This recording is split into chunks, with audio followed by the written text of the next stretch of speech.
I'm coming to you from Singapore. My name is Pinson. I run this group called the Telehealth Call with some of my other team members whose names are on this list here. And what the Telehealth Call does is we're sort of like an internal health consultancy for digital health projects in our university and our university hospital as well. Um, and one of the projects that we started about 2 years ago is this one that rose to this paper. The project that we work on is the one numbered Care Eco 21 on this list, which is preparation for end of life care with advanced care education. And you may have heard of variations of this tool called Advanced Care Product Plan or AMD or Advanced Medical Directive. And so this grant was focused on increasing advanced care plan completions. But instead of focusing on the patient, we started focusing on the caregiver as a different angle. And it's mainly because, as you observe, caregivers do have regular burdens, but they also have decision-making burdens. And one of the decision-making burdens is actually to make medical decisions for the patient when the patient has no capacity to make such decisions. So based on that, what happened is we wanted to talk about this project, and then we started designing these tools. And what happened was we ended up publishing a paper about it. So what I'm going to do during this presentation is, since it's a relatively small group, and I think we have up to the hour, right? So why don't We have as long as you need, actually. We have till 8:30 is the formal part. So feel free. We are looking forward to sharing. Yeah. Yeah. So that'll be great. So if it's a relatively small group and we have enough time, I think it's perfectly fine if you want to stop me for any questions or you have anything that you want to discuss, and we can just go back and forth in a more casual way rather than a formal presentation. Okay. So designing for caregiver-facing value elicitation tools was presented in May this year at CHI.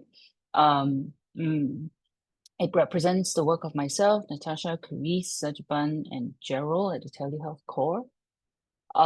Before I begin, I want to thank particularly the reviewers who are very engaged with this paper and who gave us a lot of good feedback. And of course, the caregiver interviewees were very burdened, very short on time, but they allowed us a glimpse into their journeys. Okay. So a little bit of content warning as well, because the area has got to do with end-of-life decision-making, so there may be some mentions of dying and disability. Okay, so where are we? So typically, the end-of-life context requires an understanding of patient values. Simply because cure is not the main pursuit or is increasingly difficult, the general wisdom in terms of decision making is to prioritize values, right? So, and the values help you decide between different kinds of options, different kinds of decision making choices. So, when there's a choice that is depends less on whether there's a medical outcome as much as which preference, whether it's a cost or medication or hospitalization, we call them preference sensitive choices in the literature. And for preference sensitive choices, you need to think about what the patient would have wanted. Now, Becky et al. Is a study that asked experienced caregivers what you wish you had known in the beginning. And this statement is basically what many people go through. You have to make a medical decision. You're making it on behalf of a parent or a grandparent, typically, or even a spouse, but you may not have a clear understanding of what the patient would have wanted. And that can sometimes lead to family discord because it's more often a spokes group rather than a spokesperson who is representing the patient. And people have different opinions about what might be important to the patient. So, given that background, when we talk to our caregivers, we got variations of this kind of response. So, it's increasingly a protocol in some hospitals that if a frail patient comes in, the doctor will ask about this thing called the code status, which is basically if the person wants CPR.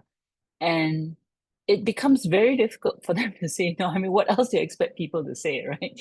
So it's very hard to say no because there's a perception that if you say no to CPR, you're saying yes to death. And then there are some other things that so then there's that code which I spoke of. Okay, so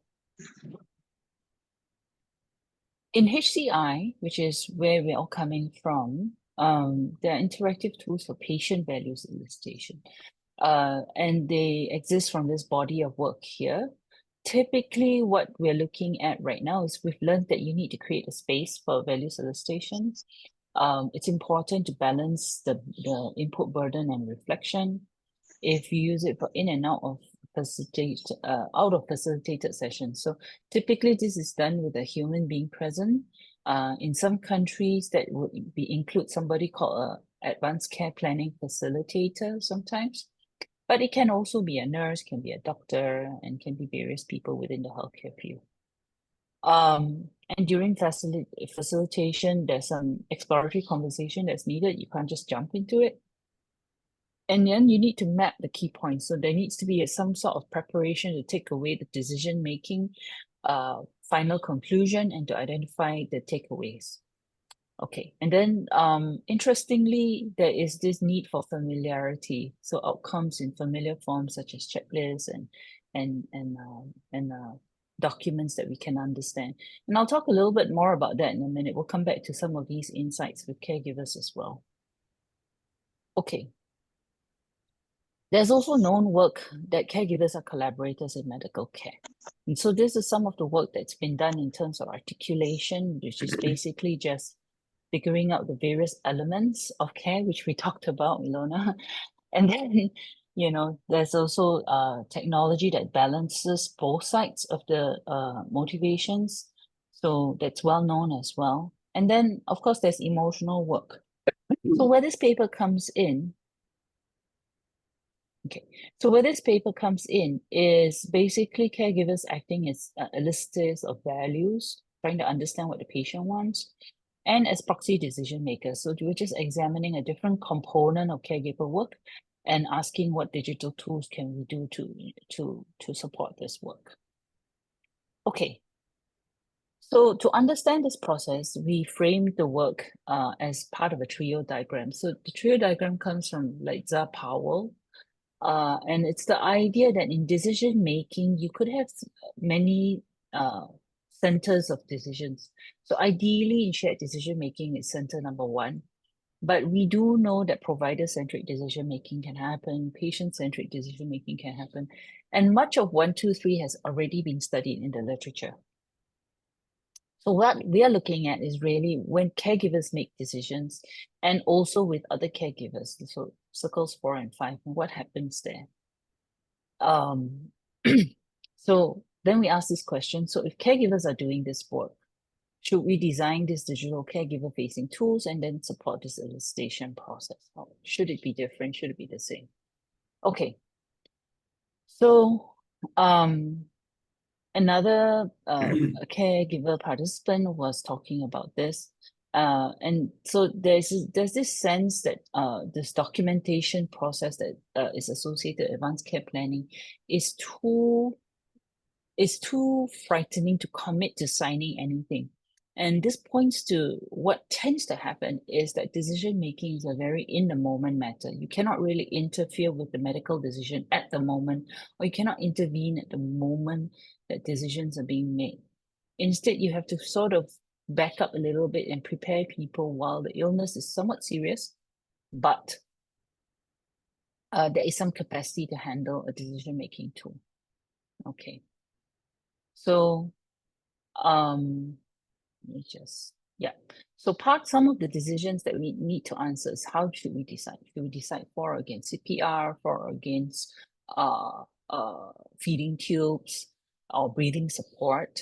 And of course, who should be doing the deciding, whether it's who's the nominated proxy decision maker, whether it's a son, a daughter, a spouse, an aunt from the mom side of the family, we don't always know. And so what we did was we brainstormed these initial prototypes. We looked at this is a document of 32 initial prototypes. And we finally settled on a set that looked at the parameters that the literature has stated it's kind of important to look at. So the first one was the source of values. There is no one definitive source of which values to pick. There are patient-based values, which are very well developed, but there can also be provider-based values. So these are tools that providers that use to offer a set of values to the patient to choose from. There's also input burden versus thoughtful reflection. So this is a classic problem in HCI. If you leave things open-ended, you might have an opportunity for thoughtful reflection, but there's input burden, is the burden of the single empty box. But if you have selection boxes, you may reduce the opportunity for thoughtful reflection. What should the output look like? Should it be very specific and detailed, or should it be allow for interpretations and something more artistic or something more visual, for example? And what are the sharing needs? So since we do know that there is a single caregiver and the caregiver then tends to work with other people in the family, what kinds of sharing needs should there be? So the 5 final prototypes that we settled on look like this. There was a storytelling tool where there was an interactive form, and then it generated a story about the patient, in this case, Ama, which is Chinese for grandmother. The serious illness conversation tool is well known in the medical field. And so this is sources of values from clinicians. And it's just a conversation that has been turned into a little online form. There is the happiness profile tool, which then after answering a few questions, it generates a few images associated with reading and having good meal in this case, for example. There is the choice box tool, which is very specific and very logical. It's a cost-benefit analysis of different kinds of decisions. And finally, task list form, because there was some feedback that they wanted something more action oriented. So we said, okay, based on these things that you've entered, these are the tasks to do. Okay. And these were developed iteratively. We use a research through design approach. So different participants saw different combinations of these tools. We tried simply because in about 1 hour of walking through a tool, you can't have too many prototypes. And then we combined these findings into the analysis, and then we looked at what they said. And so what happened was we interviewed a few caregivers, 13 in total. We got a mix. Notice that we don't have any spouses in this list. And across the board, spouses are actually quite hard to recruit simply because their availability is much less compared to an adult child. Okay. And we showed them these prototypes. Okay. So the results. So patient-derived values, provider-derived values. Honestly, not much difference, right? It didn't matter. As long as they just had some options to choose from for the patient, that was the bigger question and that was the bigger challenge, right? What we did see was sometimes people would pick things that they wanted as opposed to what the patient wanted, because the patient would say things like, oh, the caregiver, I don't want to be a burden. And then, this is a direct quote from one of our caregivers that said her values went contrary to what's good for her, because left to the patient, she would say, unplug everything and let me go, right? When it came to input burden versus thoughtful reflection, so single points or writing, or upload a picture, there was a sense of achievability that was interfering. And this is sort of what I alluded to briefly in the beginning, that while we do know that patients can be very burdened and unable to make decisions, not just because of physical or cognitive limitations, but because of emotional limitations, we see the exact same thing happening among caregivers. because there's a sense that they're going through a lot of medical trauma. And in the middle of that, it's very hard to make capacity to think harder. They rather be somewhat directed, somewhat channeled into a certain decision position. Okay. And so even though a simple question can be quite reflective, depending on how well we write the question, that's actually one very good thing that you can do. So writing the question better may help with reflection rather than just having open-ended text. And then the second one was this particular form had some cute animation and some these jumping balls to have the words show up. And they were actually quite happy to have small, delightful interactions as well, despite the heavy topic. So output ambiguity indicated that they really wanted something very specific. So there was this was a Papa Bear, Mama Bear situation. So there was such a thing as too much ambiguity. So they found a generated image like, what do I want this for? I don't know what to do with it. And the checklist of tasks was triggered another sense that it's like, oh, this is like work. Don't make me do work. I don't want to do more work. This is the patient. This is emotional. This is important to me personally. So in between was this space where we had this generated narrative where people were comfortable with understanding what the output was, but telling it like a story was actually quite effective and quite useful for the patients, for the caregivers. Okay. So finally, sharing needs was actually another interesting finding. So we offered them all kinds of ways. You can vote whether based on this belief, you want this, whether you wanted to discuss it in a forum or a chat-like interface, even allowing for voice-based interactions, and of course, an external app, share to WhatsApp. And this was the overwhelming winner. So in Singapore, it's mainly WhatsApp that's the main tool. But I mean, of course, for different countries, it would be different. But this was the overwhelming winner. They didn't want anything designed for us to just let me send it to our family chat group. So what we saw is that the caregivers are basically acting as gatekeepers, not just with other caregivers, but with patients as well. So the person that we're talking to tended to be the person who manages the information and communication, and they would filter whatever tool is presented to them as suitable or not, sensitive or not, appropriate or not. But even beyond that, they just wanted to use the tool for themselves. They said, we will use it, and then I will remember what the outcome is, and then I'll have a discussion with other caregivers or with the patient. I will not show the interface to them. So this is interesting, and this is something that we didn't anticipate at all, right? These were some of the reasonings. So Dad will be offended if I ask him these questions, or just support me alone, right?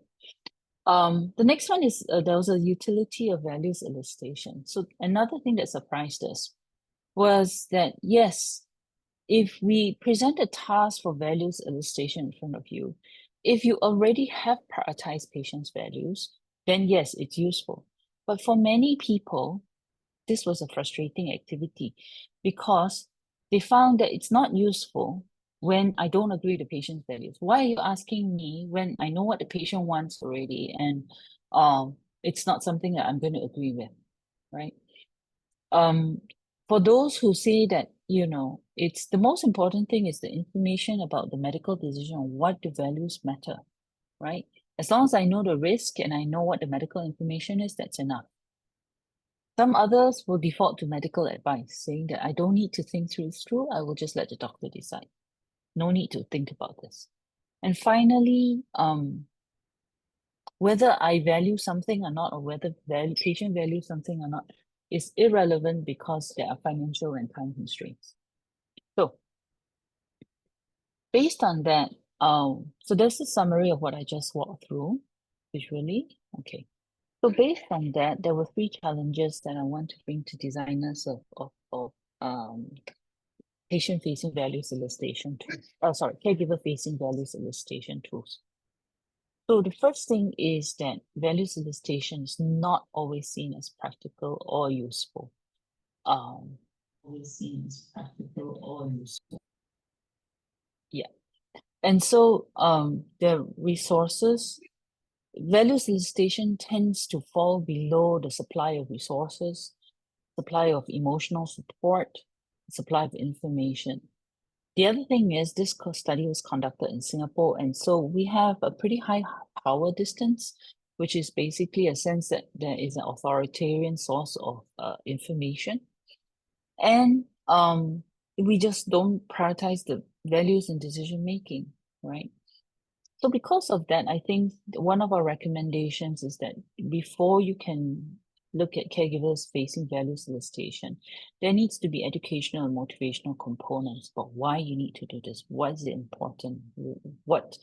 How do values make influence the decision-making process, and why do you need to know the patient's values and the family's values?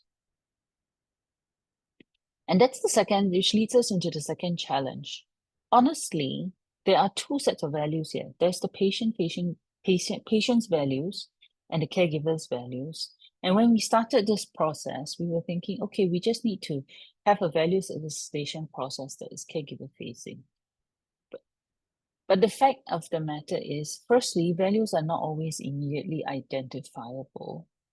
And the caregiver who is managing the on-the-ground context, the caregiver who is managing the finances, the caregiver who is managing care at home, is the person who also has to be involved in this decision, right? And so there's a term called care tinkering by Anna Marie Moore, which I would recommend. It's a really good book and paper that talks about this bottom-up process where people make decisions not in one fell swoop, but in small steps over the process of care, right? And because they're doing this, we can't exactly give them top-down type values. They have to kind of figure it out by themselves, even though it is valuable, right? So top-down would be exactly as we said. We give them a list to pick from, and then, it's a common list, but it may not be everybody's list. Right? Okay. The other aspect of prioritizing values is that when there's a difference in values, who or what should the interface prioritize? Okay. So to kind of give you an illustration of the tension here, the caregiver's values is the value of the person operating the interface. And the patient's values is the values of the person who should be being asked about this interface, right? About the questions in the interface. And if you've designed anything from a form-based perspective, trying to understand exactly how to phrase these questions is extremely difficult when you really have two users and two readers. So, and on top of that, if you look at a different view of decision-making, there's a family-based or collective decision-making where they prioritize the family's wishes over and above that of the patient's. And a lot of this writing about this kind of harmonious decision-making comes out of East Asia. So that is also a possibility, right? So then in the end, for our particular context, and I think this is something that every country has to decide for themselves. Our medical legal context was that patient values are prioritized. And so instead, our advice in this case is, in your country that's the case, then support working out of values and decision-making models of the family. Okay, then finally, this non-sharing business, this gatekeeping business that we encountered. So they don't really want to share it with others. We thought it would be enough to enable sharing because it's important that the group is involved in this process. But Butt et al. In 23 talk about this idea of boundary actors when caregivers act as people who work between other all the other elements of a complicated care system. But right now, we're talking about boundary acting also within the family, so with the patient and with other caregivers as well. And they will assess the utility of the value solicitation tool before they present it to patient and other caregivers. So the recommendation that we have here is to take a stage approach and to allow takeaways, documented takeaways. And so this staging basically means that we present information to the caregiver first as if they're the primary user and let them make the decision whether they want to share things with the patient or other caregivers, but also give them concrete takeaways that they can use to share with the patient and other caregivers. So final summary slide, this is what we did. We asked a question about digital caregiver-facing values, elicitation, and how we can support this process. And what we saw was compared to a patient doing values elicitation, which is initiated typically via a provider, and the patient reflects, they clarify their own values, they share their values, and they discuss it with other people. The task for the caregiver splits into two sides of the same coin. With patient, when they understand the utility, but also without patient. So they have to elicit the values. When it comes to clarifying though, it's clarifying and separating. Also thinking about what the collective decision-making model is if there's more than one person involved here, and to resolve the differences. Sometimes the patient is not present, the patient doesn't have capacity to participate in this decision-making process. This could be due to dementia, due to temporary situations associated with the illness. Then they have to do a very different job, which is eliciting values among other caregivers, which is a group-based decision-making, assuming they have other people to make decisions with, and then resolve differences between caregivers. So based on that, again, we should support a particular use. The first one is as background aid, which is where the gatekeeping comes into play. So as a background aid, everything begins with education and motivation, some conversation starters, giving people the right language and the right approach to have this conversation with patients. Structured questions are important, but be sensitive and evocative of good questions. Externalization of values, visualize it in some way, shape, and form to allow shareable takeaways. And the shareable takeaways should then enable a discussion, agenda, or conversation preparation. Only then can we talk about collaborating. And that's if you see that your caregiver population is willing and able to collaborate, then fine, design for the collaborative features, design for the deliberation features.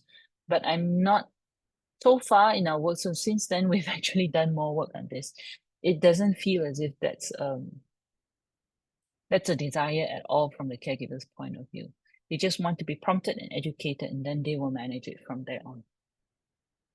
Okay, so I think that's my summary slide, and I thank you so much for your attention and time. If you want to read the whole paper, it's available via that QR code by this link here at the bottom.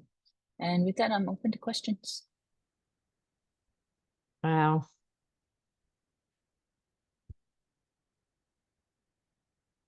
Thank you. I'll just leave it on this slide. That was really summary of all the work. Really rich and thought-provoking. Wow.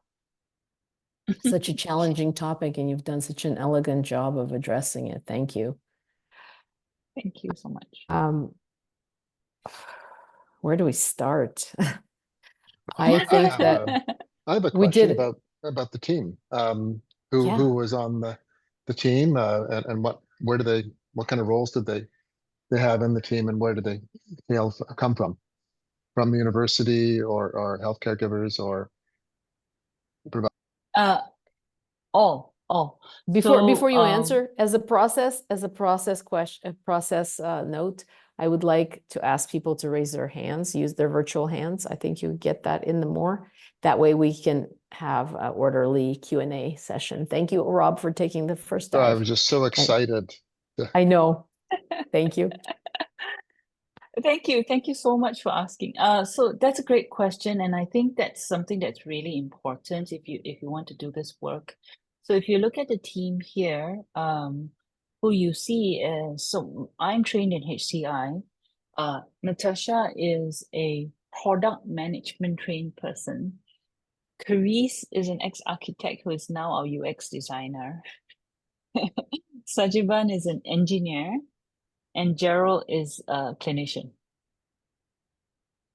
So yeah, Yes, multiple points of view, multiple uh, professional skills, and multiple design skills in at work. Mhm. Yes, yeah, and that's really important. It was very productive to have that. Said QR code not working. Sure, get the paper link.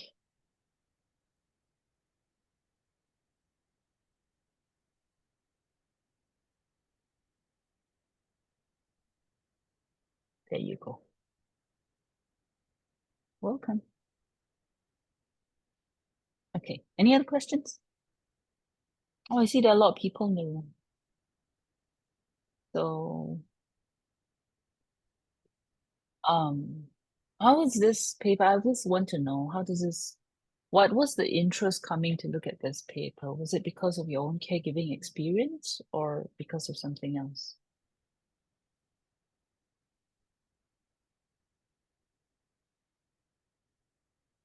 Feel free to type in the chat if you don't want to say anything. Yeah, Eric.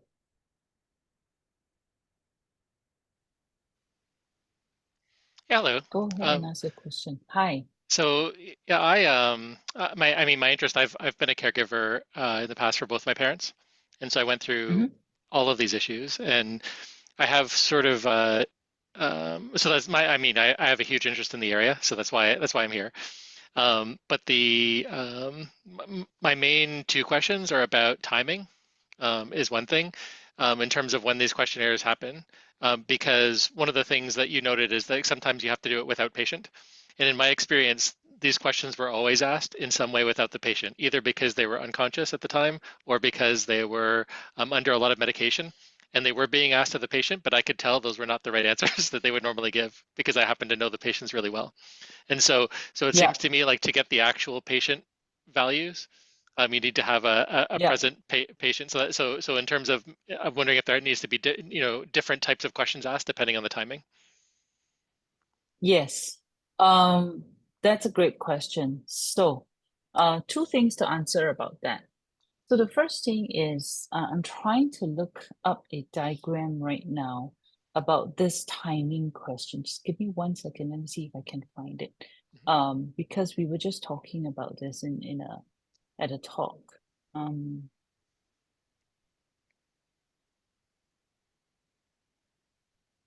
Yeah, okay, perfect. I found it. Okay, let me share screen. And yeah, share screen. Thank you. Yep. I'll just share my whole desktop. You can see yourselves for a sec, but don't be too shocked. Okay, so there's this process here that it's from being an adult to death, right?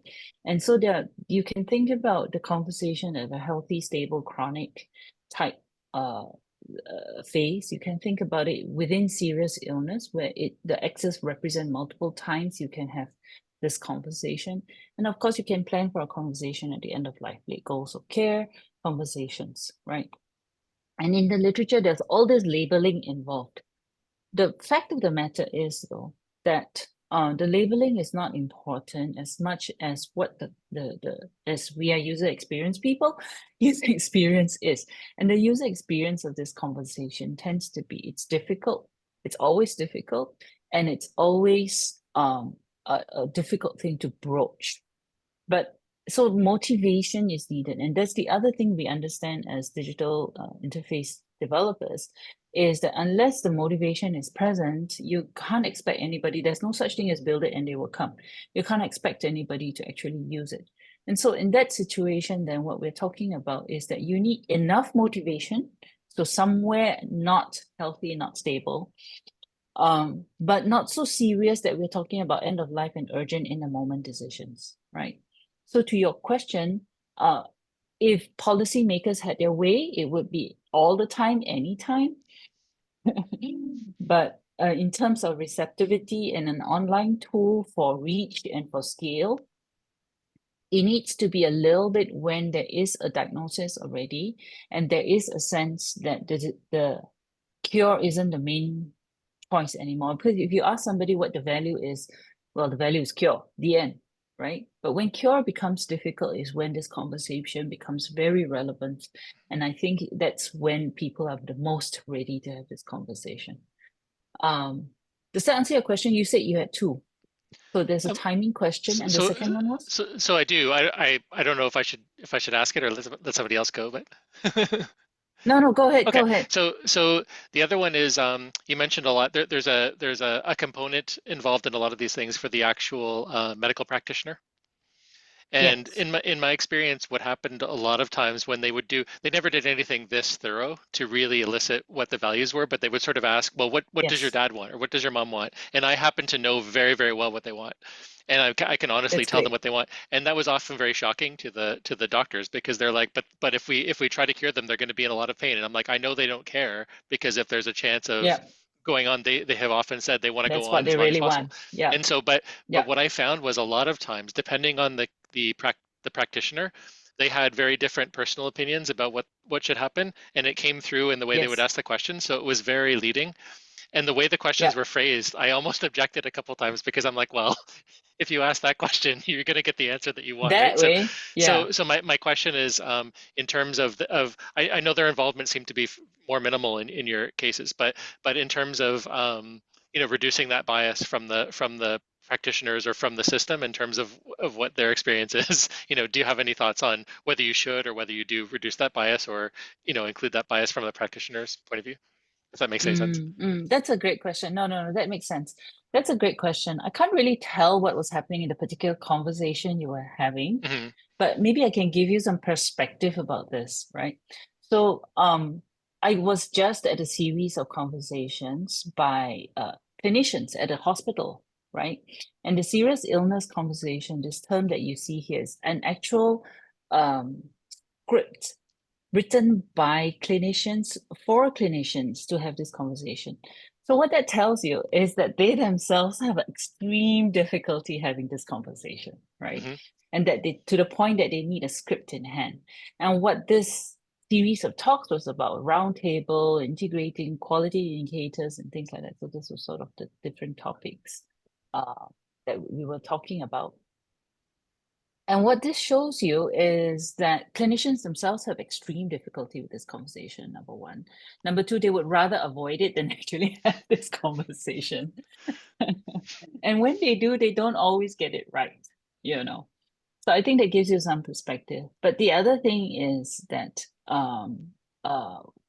the guide, it's a multi-pronged activity. So I did show you this diagram in the beginning of the triangle. It truly is a multi-pronged activity. And one of the things I learned recently is that those X's are as much as important as a single event. So I did say that it's an evolving situation. And so we've come to the conclusion now as a field that you do not make one decision, you make several decisions. Mm-hmm.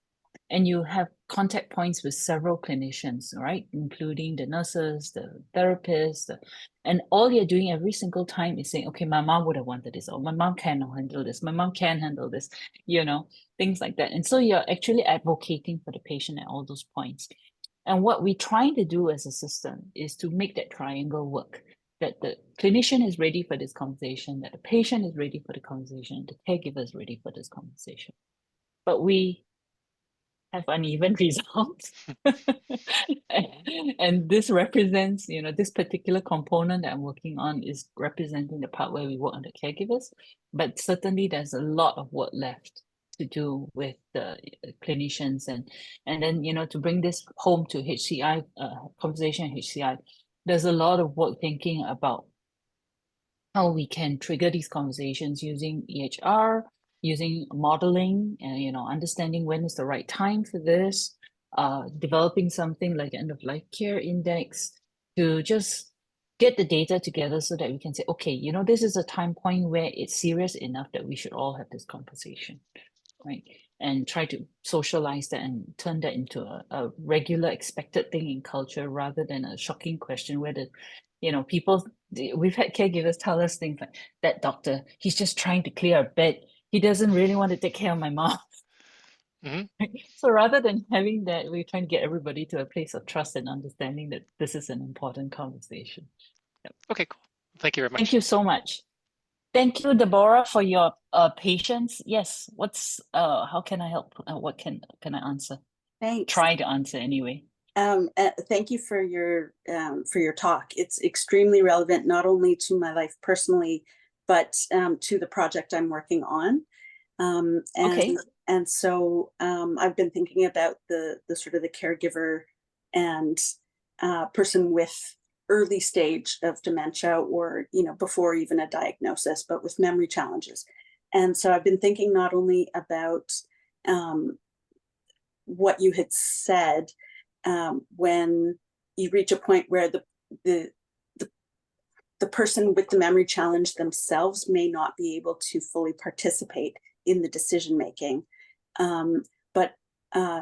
but even taking a step back and just using it as sort of a broad conversation of people who have stopped saying, we're not there yet, please don't talk about this now, I don't want to be morbid, I'm not ready for that conversation. So let's say we get to the point where they realize, okay, they need to have the conversation, but it's not a crisis yet. In your research, did you find that people were still, after making a decision, were changing their minds? And what factors came into play that evolved? You said it's nuanced and evolved, and I wanted to sort of get a bigger picture of, like, I know there was talk about whether or not they're in pain, whether or not they think there's a chance that they could make it through this current crisis, and so the decision is resuscitate no matter what. Or, I don't want to suffer, I don't want to be a burden. What are the other factors that you came across, please? Yeah, those are great questions. Not my research, but the research of other colleagues has indicated that not only do people change their minds after making an advanced care plan, they change their minds more than once, and there is no predictive factor in which direction they change it. Okay, so of the same person, so putting that into human terms, it means that the same person who said they wanted comfort care could choose to have life extending choices, like such as CPR, and then come back to comfort care, and then go back to CPR several times in the process towards the end of life, right? And I think that resonates with everybody's experience when talking to their own loved ones, which is part of the motivation for this was the experience with my own parents as well, right? So there's this ding dong happening. So the factors, it's understudied what would do it, but it's also a case of, researchers try to ask this question, and when they don't get an answer, they can't move forward, right? And that's what's been happening. So in the health literature, what we see a lot of is attempts to connect, let's say, religiosity to the preference of for CPR, or a certain value, such as, I don't know, I like to avoid pain in my treatment, to preference for CPR, and so on and so forth. And the fact is, it's a very weak association. Very few values pop out as being very relevant to this decision. And the few that do may be quite unstable, right? So the answer is, we don't know, we don't think there is a good map. Part of the problem is the value definition themselves, which is what I kind of allude to here. When we ask, well, whose values are important? Which set should we use? And the answer is, well, really, we can't tell, because it really doesn't matter. There is no one set of values that is the definitive set to use, right? That's the problem. So, and the way the values are phrased can also be different depending on different people, right? So it's a conversation, and it's a holistic understanding of who's the patient, what's the situation, what's the clinical situation. There isn't a perfect answer, I would say, right? Yeah. Which is actually part of the source of trouble. Yeah. Yeah, and you often don't know until you're in the moment how you actually feel, right? The hypothetical. It's like asking a user in a research study, how do you handle this situation? And then you give them that situation, and they handle it completely differently than they said they do. So so how would you, hypothetical, even if it's something that's imminent, Exactly. It's hard to predict. So you're saying generally the literature agrees that it's hard to predict. Yes. So would absolutely. you say that like the way that you design the interface has to be flexible? Whatever. Yes. So yeah. Right. So we did this research about a year or so ago, and since then our thinking has also evolved somewhat. So we actually have developed the site that is arising from this, and what we've learned from that process is that we don't want to be giving people a sense that if you make a decision today, you're going to have to stick with it tomorrow. It's a very strange position to be in as an interface designer. We want you to make a decision. We want you to press a single radio button, but we really don't want you to be fully committed to it. You don't have to be fully committed to it, right? So we've gone down the path of using LLMs for this. We've gone down the path of, using more video-based interactions for this. But at the end of the day, we just have to, we took a big page out of the coaching literature, and we said, this isn't a decision as much as it's a compass, and you're supposed to use it for wayfinding.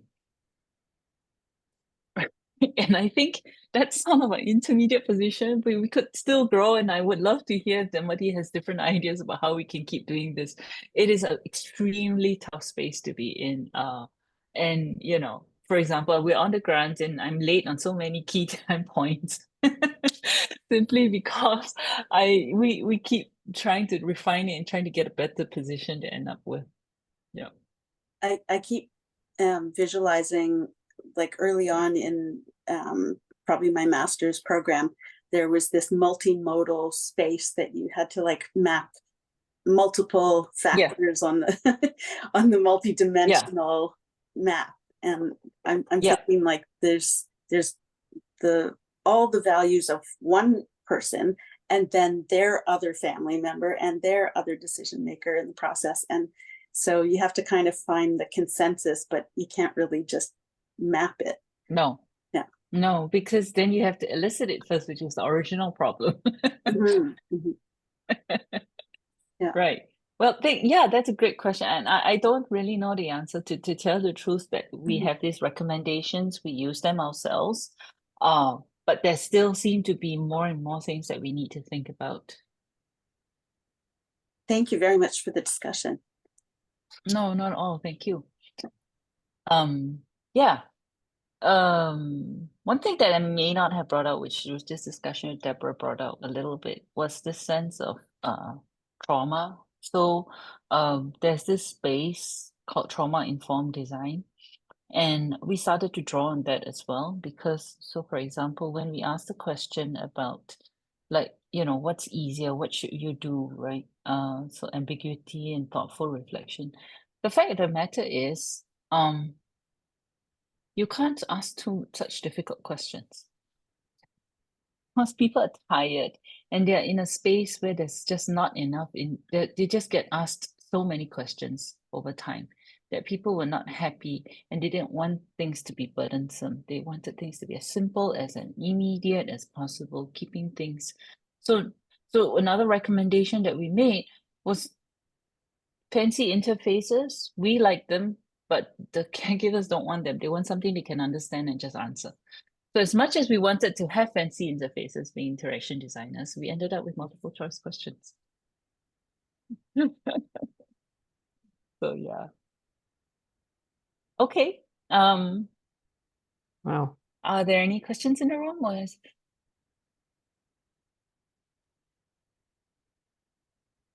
yeah. Somebody called Tokai, which I'm pretty sure is not your name.